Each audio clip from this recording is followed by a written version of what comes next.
போற போக்க பார்த்தா நைட்டி கிட்ஸ் ஆளுக்குன்னு இந்த மாதிரி தான் நடக்குன்னு நினைக்கிறேன். வீடியோ புது மாப்பிள்ள வேணுமாங்க? மாப்பிள்ள தம்பி சொல்லுங்கண்ணே. எந்த ஒரு மாப்பிள்ள? நம்ம ரெண்டாவது கீழே தானே. என்ன எழுதியாது என்னோட இருக்கிறாப்ல? ஆனா இவர் வந்து அப்பதா பேங்க்ல மேனேஜரா இருக்காப்ல. அவரு பாத்தீங்கன்னா ஆத்தா பேங்க்ல வந்து கேசியரா இருக்காப்ல. ஆளு கொஞ்சம் சோனையா இருக்காப்லப்பா, காதெல்லாம் பாம்பு பிடிச்ச மாதிரி இருக்காப்பா. நம்ம ஊர் பசங்கண்ணே, தங்கமான பயிலுங்க, பூரா 90 கிட்ஸ் பயிலுண்ணே. ஐயோ வயசு அதிகமா இருக்குமாப்பா. வயசுலாம் பாக்காது, உங்க பிள்ளை நல்லபடியா பாத்து பாருண்ணே. ஏற்கனவே முத்தலையா கட்டி வச்சா எங்க அப்படி தடப்பா இருக்கு? அண்ணா ஆல்ரெடி பாடி எல்லாம் பரலவும் போற மாதிரி இருக்கு, வாங்கிட்டு போங்கண்ணே. வரதட்சணை எவ்வளவு பாக்குறியா? ஆனா ஒரு 20 பவுன் கொடுக்கணும். 20 எல்லாம் போட முடியாதுப்பா, 10 பவுன் போடுறப்பா. பேங்க்ல விளாக்குறாங்க. பேங்க்ல வளர்த்தாண்டே சுசைல வளர்த்தாச்சு இருப்பா.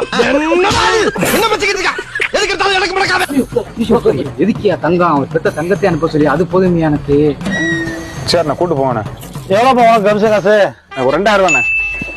சரி நான் கூட்டு போங்கண்ணே. புது மாப்பிள்ள வேணுமாங்க? மாப்பிள்ள இது என்னடா புது பொருளியா இருக்கு.